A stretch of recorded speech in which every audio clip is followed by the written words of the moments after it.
Funds India and CNBC-TV18 present Smart Moves, Smarter Money in association with CNBC Awaaz, CNBC Bazaar.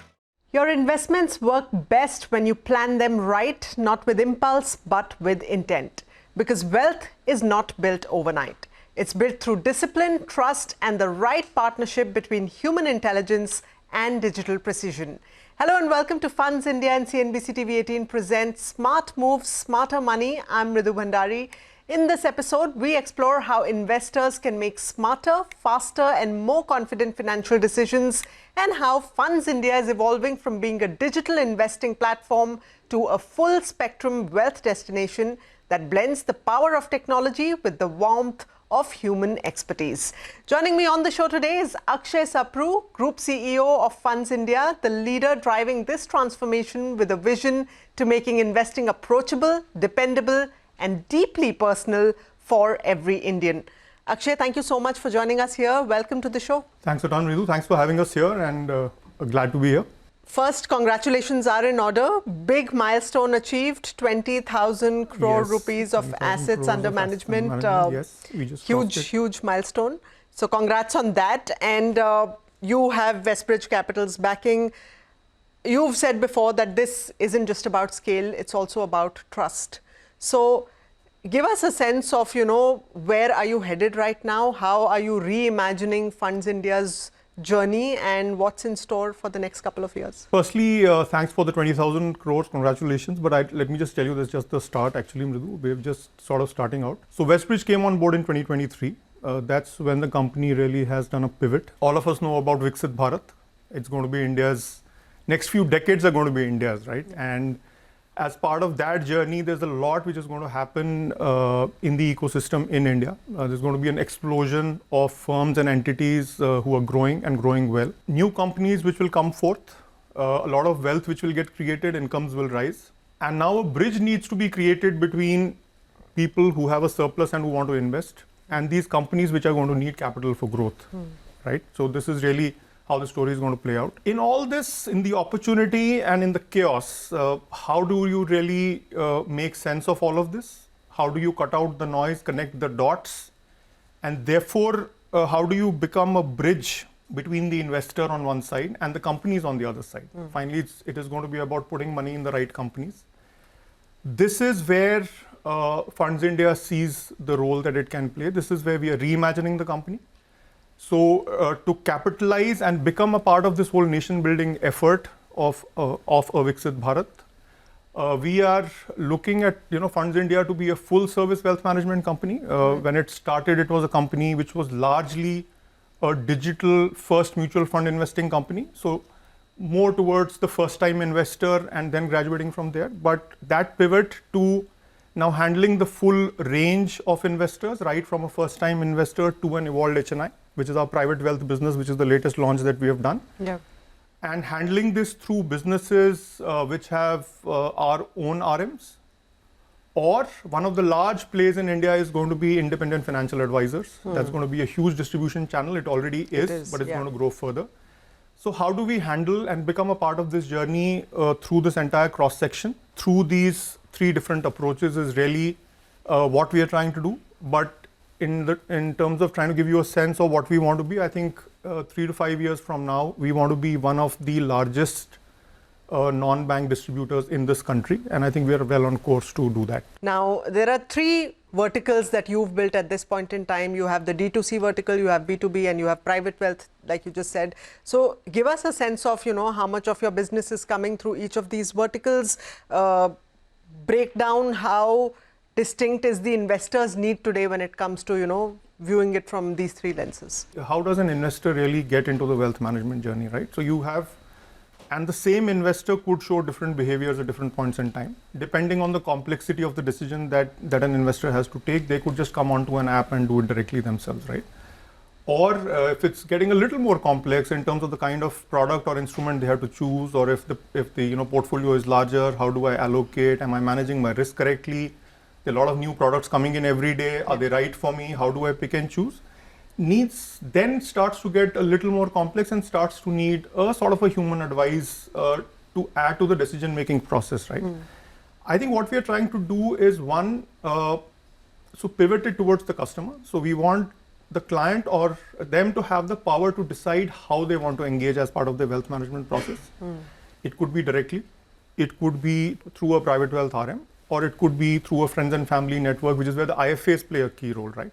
So we want to leave the power of that engagement with the clients, but we want to be available in all the three forms. So a client, we are very happy to handle a client directly onto the platform where the client self-serves. We also have investment coaches which can help the client along that way, and we also have, in case the portfolio is actually getting more complex, we also have our private wealth team which can assist.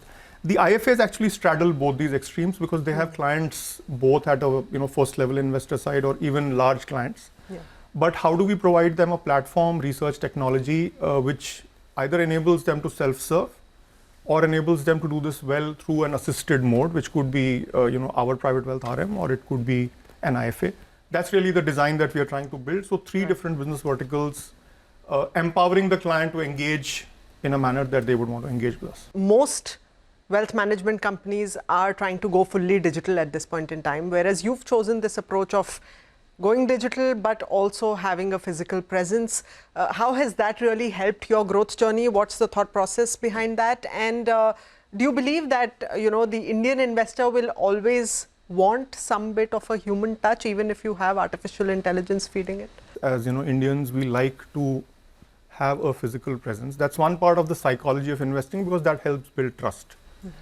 But that's the sort of emotional bit of it. But even rationally speaking, I think when you're building a distribution where you have private wealth RMs, where you have IFAs, you need to create a sort of a physical office presence across, because a lot of our focus will be on tier 2, tier 3 markets as well, right? We have studied customer behavior deeply. When it comes, as the decision making becomes complex, the need to interact with a human becomes very important. So you have to provide for both.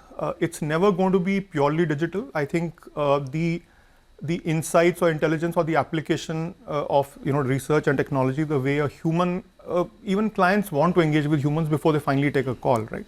So I think we believe firmly that it is always going to be a combo of these two, and I think that's what we are preparing for, and that's what we are building out. Give us a sense of what the larger brand philosophy is when it comes to FundsIndia, and any insights into the unique systems or processes that you've built to ensure that the investor really remains at the heart of it all. The brand promise is that we will help you earn more while we are earning your trust. So the whole model is built around we will do what's right for the client. We will not get colored by, because we are a distributor, we have to resist the temptation of getting colored by what we could be earning on something, but it has to be what's right for the client. And therefore, building trust is going to be vital as we go along this journey, because it's both have to go hand in hand as we do what's right for them, help them choose what's best for them in terms of moving the power to them of the entire decision making. At the same time, also helping them choose what not to get into.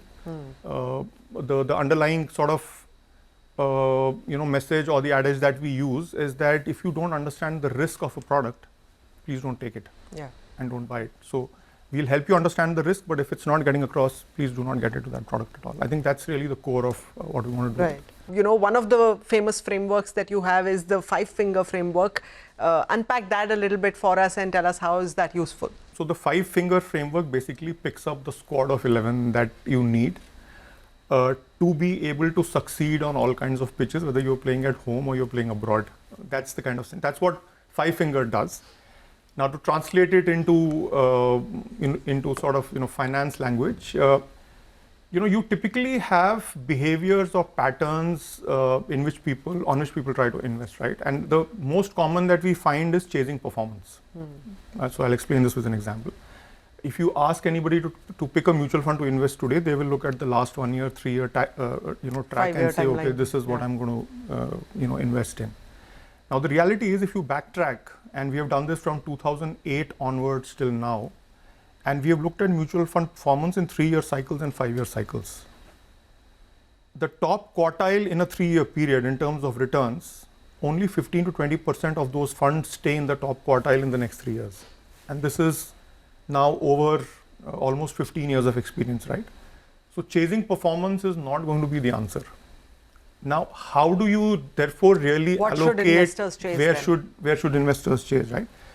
Which is what Five Finger tries to answer. So our research tells us that there are different types of investing styles. We've heard about GARP. We have heard about value stocks. We have heard about contrarian bets. We have heard about suddenly people going for momentum, people going for mid caps and small caps. So the all-weather portfolio basically allocates your holdings across a sort of a weighted average mix of these. And then performance and track tells us that over cycles, that mix actually outperforms the benchmark by 300 to 400 basis points in any 3-year cycle. Wow. So it's really, the trick is how are you prepared to handle, because different kinds of portfolios will work well in different kinds of markets, and having the right mix of these styles in your portfolio is really the trick. That's what the Five Finger sort of does. That's how the cricket team gets built, and that's how the returns get delivered. And this is not sort of back-tested data. This is actual data from for the last almost 7 to 8 years of how this mix has really performed. Thank you for those insights. We are going to continue this conversation, but for now, we are going to head into a short break. After the break, we'll explore how Funds India's research-driven ecosystem is helping investors and partners make smarter, faster, and more confident decisions, and what this blend of data and empathy really means for India's growing investor base. Stay with us on CNBC TV18. Funds India and CNBC TV18 present Smart Moves, Smarter Money in association with CNBC Awaaz, CNBC Bazaar. Funds India and CNBC TV18 present Smart Moves, Smarter Money in association with CNBC Awaaz, CNBC Bazaar.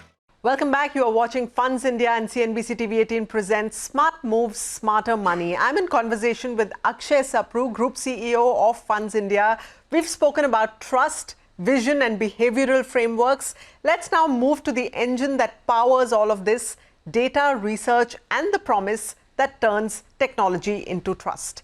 Now, Akshay, you spoke earlier about, how Funds India has a very strong research backbone, and that's essentially perhaps a major ingredient of your secret sauce. Give us a sense of how this in-house research then translates into smarter, faster, more confident decision making for your investor.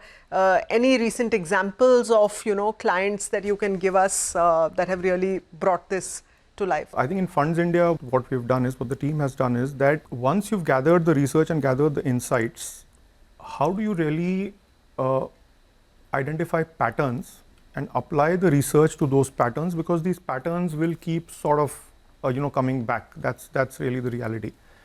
So therefore, what the edge that it brings about, and why I'm saying frameworks are important, is because that's really the application of all this research, right? There are calls which we gave. For example, we saw the mid cap and the small cap crisis. I think we had called it out quite early that people need to move back to large caps. That's an example. We had given a call on gold very, very recently that it looks like it's really at the end of the curve, and it may not see the kind of returns. That's what we are sort of telling our clients about. Five Finger is a large one, because we've consistently, for the clients where we've been able to give this portfolio, we've been able to deliver almost 300 basis points for them above the benchmark, which is really the value that you bring in as an advisor, because otherwise, why should a client not go to a direct plan and just invest, right? Yeah. If you sort of come in as an advisor or as a distributor, what is the value that you bring on the table? So I think, how do you make your research proactive, which is how do you apply it to develop frameworks which are able to predict some changes in advance? I think that's really the key of how we are trying to build this. So that's one part of it. The second part of it is that, which is really the broader trends, right? After that, you have to take a decision on a specific fund or a specific stock. So how do you really look at valuations of those funds, those stocks, or even an instrument, right? I think that's what the research team's capability is. The larger point is that there is a method to the madness, and that method to the madness is paying off. The opportunity for us is now, with the kind of capital backing that we have, how do we make this impact reach a larger base of clients? Because the frameworks are good and they're working. But how do we really take that impact to a large base of clients out there? I think that's the journey that we are on.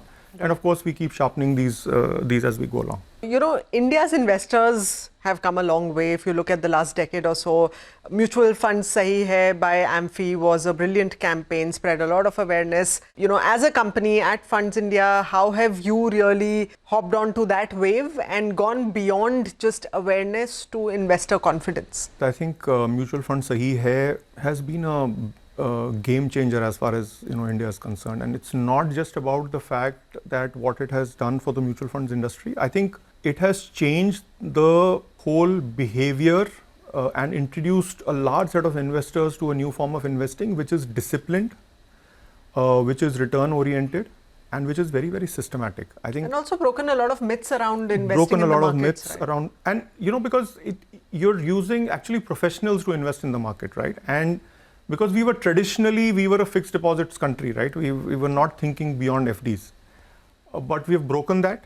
I think now people are looking at capital markets, and mutual funds has given them a great route.